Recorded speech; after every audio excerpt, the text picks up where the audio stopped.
one or two plays here or there, and that's what makes it so tough. We're close, and we're coming. There was a time, walking through the Grove, and in the middle of that third quarter, where you could see the vision come to life, and you could feel it turn. And you're right there, and we're really close, but we got to figure out a way to get these kids over the hump, and that's what we're going to do. Focus on attention to detail, get these young kids to find a way to push through and win those games. We're going to focus on Auburn, and then we're also going to go recruit and keep stacking these good classes on top of each other and build this thing and get it to where we all want it to be. So very, very disappointed and sick to my stomach that we didn't win the game. Felt like we had our opportunities too, but I'm also encouraged to know that we're right there and we're very, very close, and just focus on the attention to detail, get them over the hump. The open date comes at a good time. I'm just going to talk about injuries because we got several. Jerry Neely is in the concussion protocol. Expect him to play against Auburn just based on when he gets out, his availability to practice this week.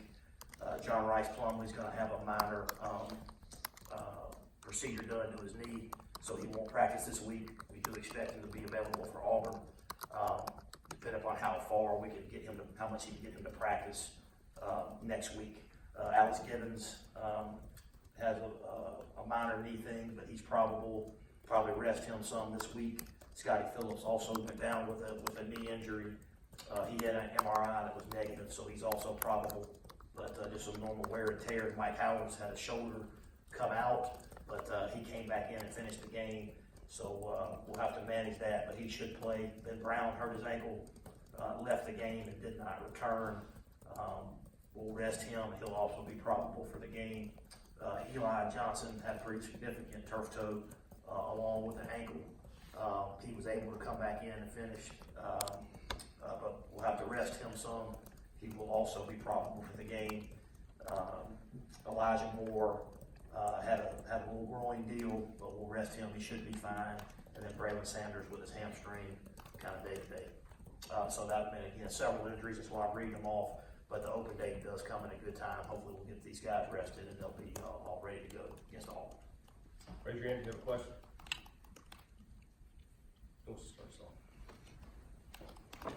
Now with the open date and all the injuries and just the beats and bangs, what does the practice schedule look like for these guys this week? Yeah, I think being able to focus on some technique things, on some little things where you focus on yourself. I think being able to get ahead on Auburn as well and some of their looks to really help us with that, because I think you can do some things that maybe not as physical, but mentally in preparation for Auburn to help us get ahead. Coach, several balls this game throughout the season without any safety help, one-on-one receivers not making the plays. Years past, we have a 6'2", 6'3", 6'4" receivers. Have you given any thought to maybe trying to get one of those again in this class coming up in the recruitment? Yeah, absolutely. I mean, whenever you're taking a receiver, being able to win a one-on-one is huge. And again, I think we will win some of those. We just got to, again, the little attention to detail and find out we had the opportunities to make it. Some cases it was go up making a catch. Some cases it maybe a little bit better throw. But again, the opportunities are there. We just got to go make them. And I think that we will. We'll continue to move forward. There might not be a simple answer to this, but how do you work on attention to detail? How do you work on it? You stay the course, man. You stay the course, and you keep getting better, and you keep harping on it, and eventually the breaks start going your way. Eventually, you start getting the bounces. You just keep your head down, and you go to work. And again, you got to remember some of these kids are inexperienced and they're freshmen, and you keep staying the course. I think people always see the end result of these seniors. They weren't always seniors. These guys, they grow and they learn and they get experience. And the good thing is, even with all the inexperience, we're very, very close. And I think if you just keep harping on the same thing and the little things, that eventually you will get over the hump. Man, I might have missed this, but Saturday night, Bryce Matthews didn't dress. I don't think you covered him in that injury run. Yeah, so he had an ongoing back issue, very similar to Alex Gibbons, and they do epidural shots to help with that, and he's in the process of one of those. So again, we'll see how the shot goes, and then if the shot works, then he may be available, and if it doesn't, it may be moving towards surgery, but it all depends on how the shot works. Vernon Dasher was not on the roster for Saturday. Is he still with you guys? He just took some personal time to deal with some things, but he's still on the roster. You mentioned attention to detail. We look at this team as trying to learn how to win. Are there other intangibles in addition to detail that's missing, that's keeping them from getting there? You know what? I think just continuing to stay the course and push through. I think we're moving in the right direction and we're putting ourselves in position. It's just a one or two plays here or there that change a game. And I think obviously when you're close, those plays become bigger. But again, as we continue to move forward and we do keep getting better, we keep stacking these recruiting classes on top of each other. Hopefully those plays become less and less a factor. And you start pulling away, and you start in the middle of third quarter, you make that a 2-score game, and the games don't come down to one or two plays. And I think as you continue to build and you get better, I think those things will start to happen. With so many apparently minor injuries on the offensive line, you expect some of these freshmen to get in for the first time? You know what? I think they will have to practice some this week, which will be good for them for the future. But I do anticipate most of these minor injuries, these guys being back. So I think for practice purposes, absolutely they will, and that'll be good for them to get some of that experience. But I do anticipate these guys being back for all. Oh, Paris School? Yeah.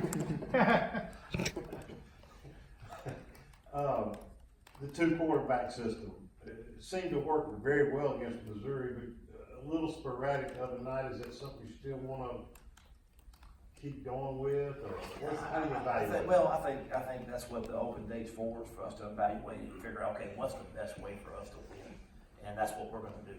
And again, we obviously spent a lot of time trying to prepare to put ourselves in the best situation.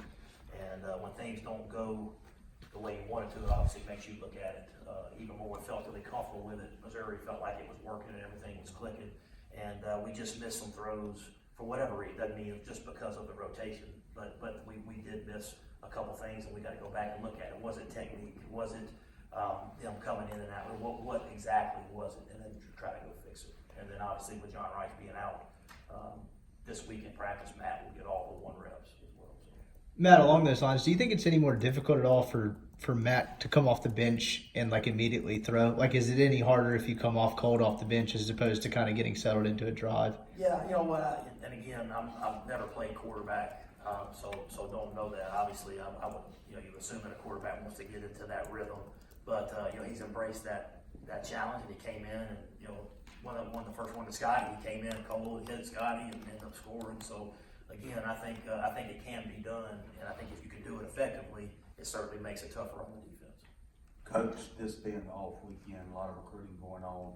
You have 23 commitments right now, only a couple slots left. What are you trying to key on position-wise? Yeah, so that was we did that last week, and that was really good. Coach Tyler Siskey, they do a great job. We had a 7-game breakdown on all of our commitments. Everybody go back and rewatch every one of those guys that we had committed, and it just gets you even more excited about what's coming. But we do have some needs at DB, so we got a couple of spots left at DB. We got one at tight end, and we got some in the D line, and we'll all be going out, spending a lot of time out recruiting, Thursday and Friday this week.